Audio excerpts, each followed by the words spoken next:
Pemandu tersebut memandang saya dan bertanya, "Kamu orang Indonesia, ya?" Hai, assalamualaikum warahmatullahi wabarakatuh. Welcome back my YouTube channel, balik lagi channel gua Harizal Saputra. Oke, teman-teman semua, DPR sebelah ya asal Sabah ini meluapkan kecewaannya di parlemen. Ia curhat bahwa setiap kali mengunjungi semenanjung Malaysia, ia sering dikira sebagai orang Indonesia ya, karena mereka menggunakan logat bahasa Indonesia, tidak menggunakan logat bahasa Melayu, sehingga warga semenanjung atau warga tempatan Malaysia itu ya sering menganggap bahwa warga Sabah ini adalah orang Indonesia karena tidak menggunakan bahasa seperti mereka.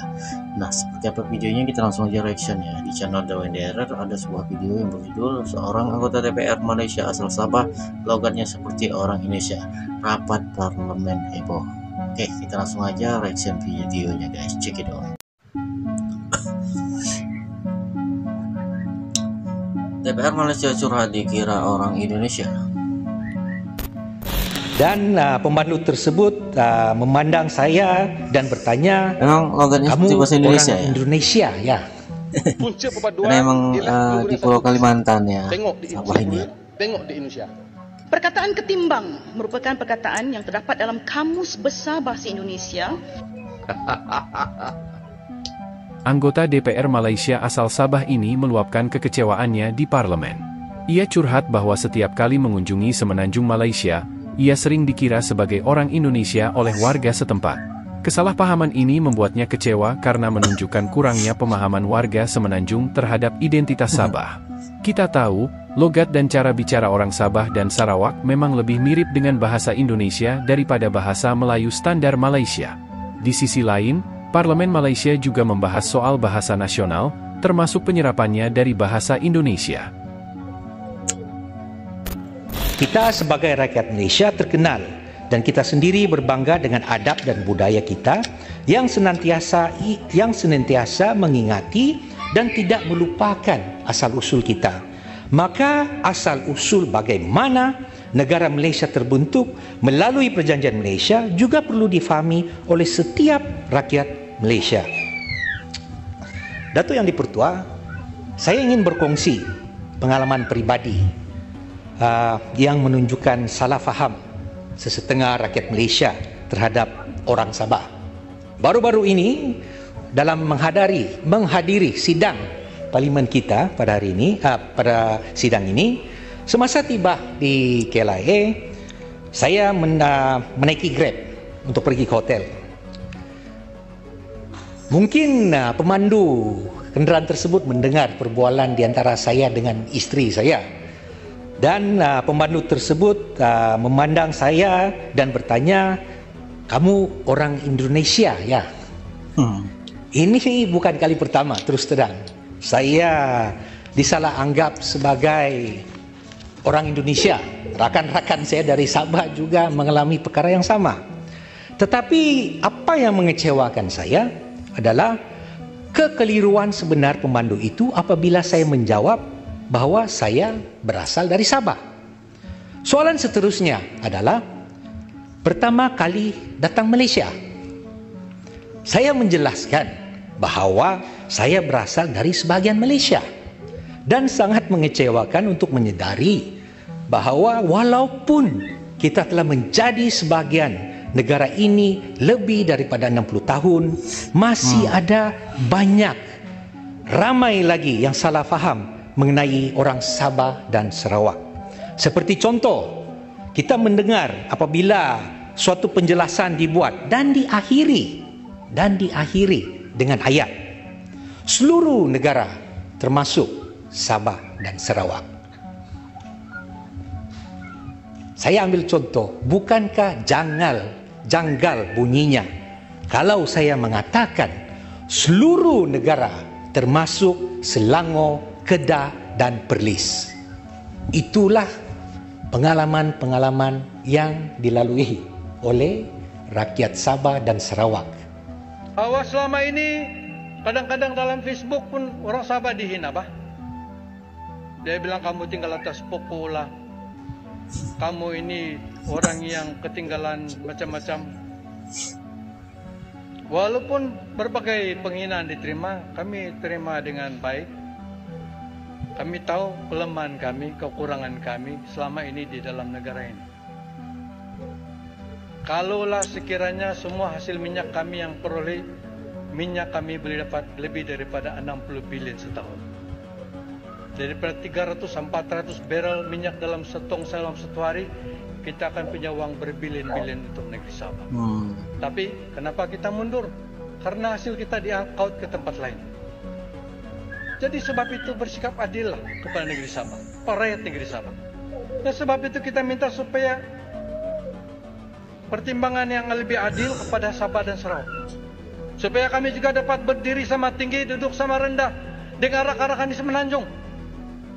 Saya sudah katakan perkara ini daripada 2018 dan saya minta supaya kerajaan persekutuan, siapapun parti, siapapun pemimpin harus tunaikan apa yang telah dipersetujui. 2018 saya katakan 100 tahun daripada sekarang pun Sabah, Sarawak tidak akan dapat kejar kemajuan negeri Semenanjung. This is how Sabahan speak. Hari itu bahasa PKL punya jam gila betul. Lepas tu saya mau request Grab pun tidak ada yang mau mengambil. Mau pakai taksi lah, gila mahal betul. Jadi nak apalah saya jalan kaki sejak. And this is how Semenanjung people thought we speak. Gila banget aku kemarin ke KL itu macet parah coy. Aku itu kayak request Grab tapi nggak ada yang mau ambil, taksinya mahal banget. Jadi ya udah nggak apa-apa lah, jalan kaki aja.